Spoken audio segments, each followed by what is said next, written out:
Good day everyone, we are here to discuss the graphics again and provide some example that will relate to the grammar lessons and teaching methods.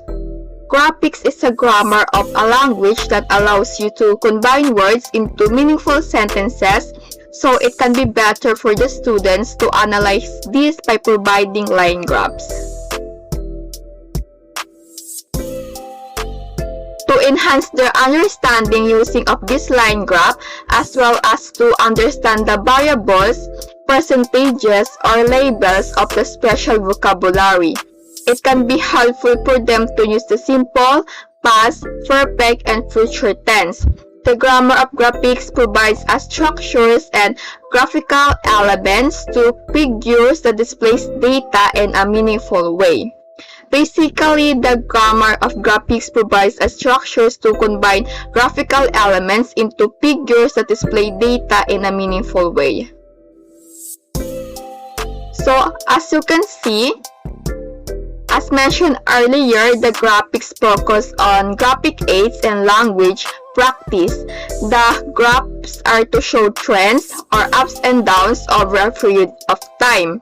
This graph is to focus on category of percentages as well as the vertical line at 65%, 60%, 55%, and 50%.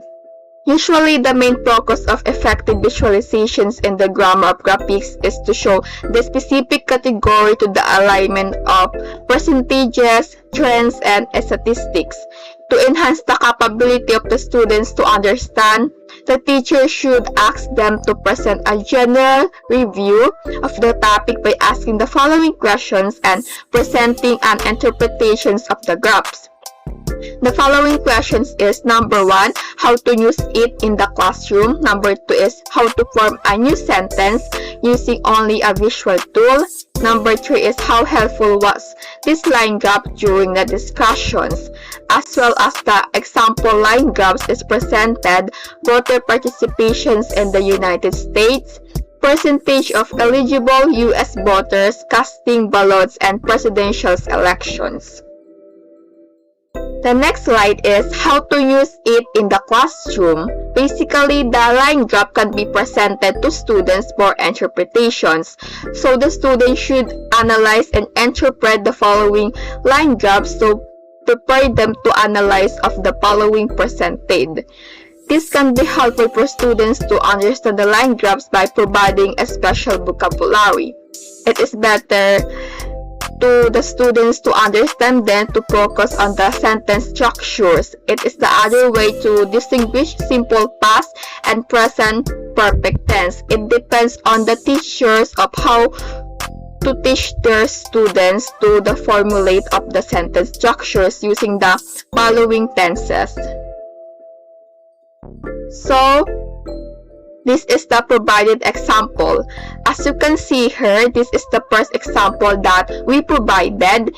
It is related to the line graphs in the previous slide, which we have the first questions of the teacher. The student should answer based on the illustrations. This is the first questions. During the year 1980, how many voters participated? So the students should analyze the following questions provided of the teacher. In the year 1980, 52% of the people participated in the voting sessions. Therefore, the type of the tense here in the questions number 1 is participated, which is simple past tense. As you notice, using a line graph, it will be easy to determine the following types of tense that can be used in creating different forms of sentences. One of the best ways to understand the interpretations and the line graphs is to analyze the discussions that is depending on the topic provided by the teacher. It is the reason why line graphs can be used in the classroom and helps to show data variables. The students can conclude easily with the result of the graphs. The last example of the line graphs. In the year 1960, which is the percentage of voter participations in the U.S., the possible answer will be in creating a sentence form. Voter participations in the U.S. in the year 1960 has been accumulated at 64% in the presidential elections. So the students analyzed the following questions that the presented of the following tense is the present perfect tense. It is to distinguish of the type of tense the following of the grammar of graphics based on the line graphs.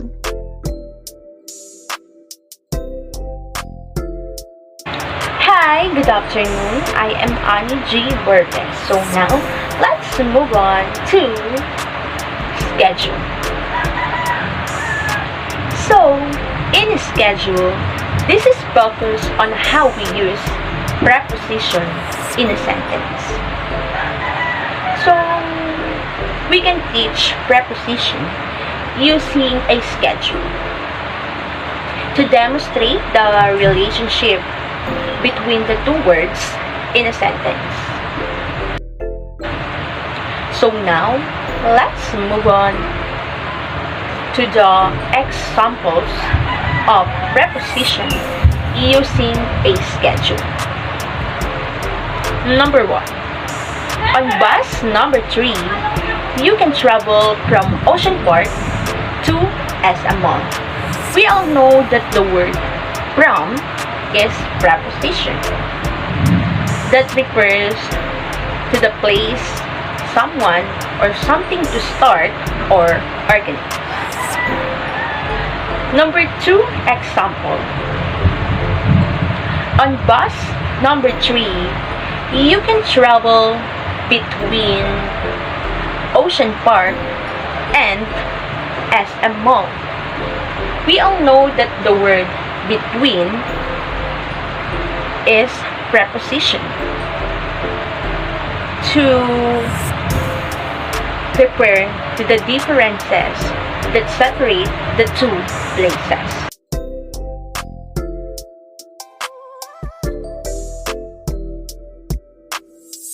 Good day, I am Rachel Pineda and let's proceed to the table.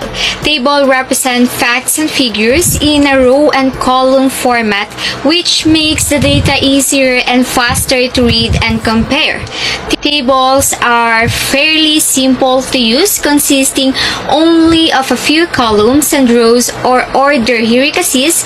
In some cases, this make it easier for us to understand rather than read the data in lengthy sentences. The first sample in the table is the U.S. Major League Basketball standing and statistics. The percentage, objects, and scale represent the table showing a specific category to determine which country has received more votes. Many ESL students are avid sports fan and sport information can provide a good basis for tables. I will provide the example of a table.